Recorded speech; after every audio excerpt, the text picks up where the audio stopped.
আসসালামু আলাইকুম। কেমন আছেন সবাই? আশা করি সবাই সুস্থ এবং ভালো আছেন, নিরাপদে আছেন।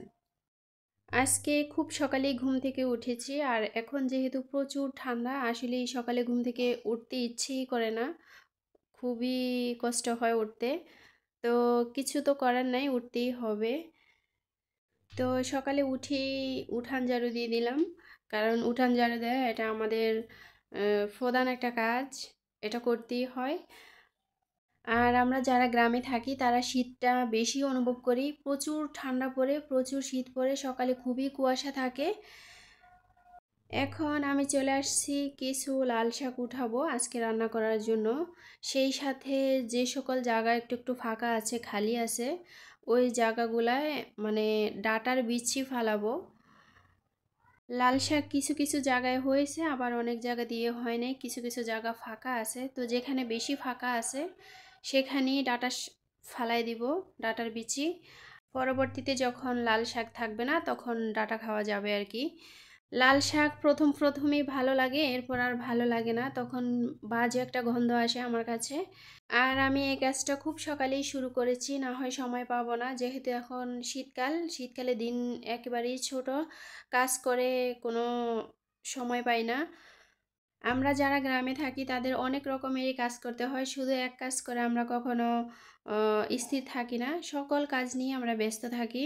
তো পুরাটা দিন কিন্তু আমাদের কাজকর্মেই চলে যায়। যখন রেস্ট পাই তখন আমি আপুদের ভিডিও দেখি, কারণ ওনাদের ভিডিও দেখে দেখে কিন্তু আমার অনেক কিছু শেখা। এই ইউটিউবে কিন্তু আমার আসার কোনো ইচ্ছেই ছিল না, কিন্তু শখের বশে চলে আসছি, কারণ বিভিন্ন আপুদের ভিডিও দেখি, দেখতে দেখতে সব সময় দেখিয়ে যেতাম, দেখতে দেখতে এক সময় খুবই ভালো লেগে যায় যে আমিও একটা ভিডিও করে দেখি যে কীরকম হয়। তো প্রথমে একটা ছেড়েছি, তারপর আরেকটা, এরকম করে করে এখন প্রতিদিন ভিডিও না দিলে ভালো লাগে না। এক কথায় বলতে গেলে এখন আমার এটা অভ্যাস হয়ে গেছে। তো যাই হোক, এখানে আমি হাত কোদাল দিয়ে মাটিগুলা আগলে নিতেছি, তারপর আমি বিচিগুলা ফালাবো। না হয় হবে না, বিচি উঠবে না, মাটির বেশি নিচে পড়ে গেলে তখন আর চারা গজাবে না। ওখানের কাজকর্ম শেষ করে তারপরে চলে আসছি চা বানানোর জন্য, কারণ এত ক্লান্ত লাগছে, এতটাই টায়ার্ড লাগছে। সকালে উঠে যখন কাজ করি তখন কিন্তু অনেকটাই খারাপ লাগে খালি পেটে কাজ করলে।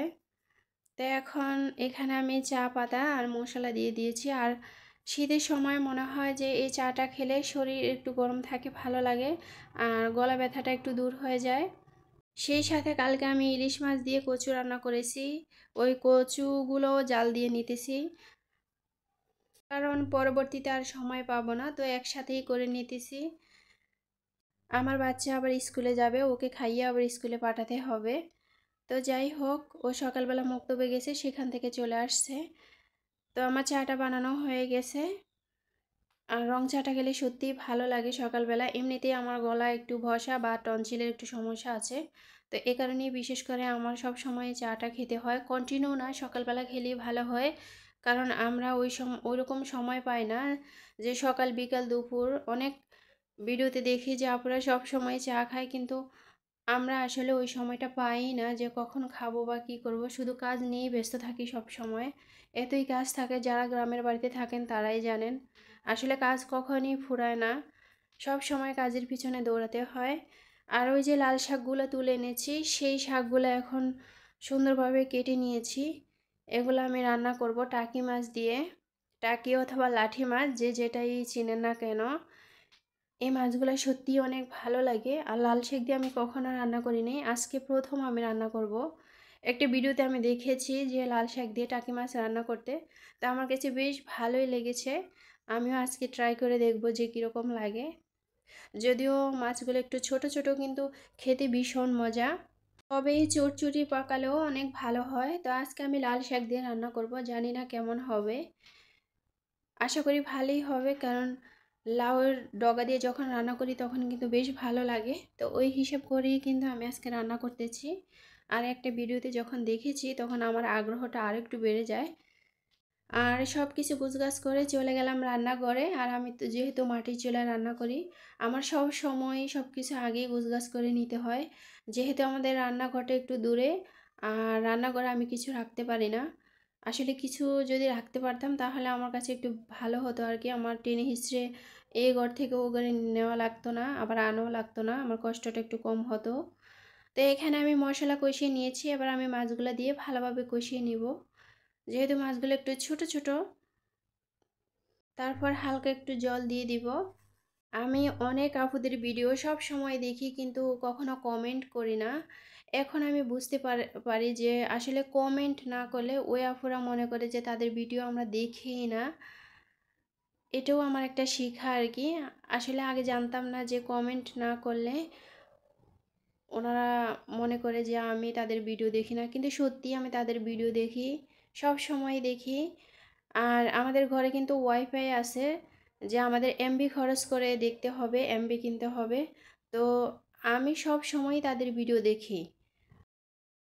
আপনাদের সাথে কথা বলতে বলতে আমার রান্নাটা হয়ে গেছে। আলহামদুলিল্লাহ, খুবই ভালো লাগছে রান্নাটা।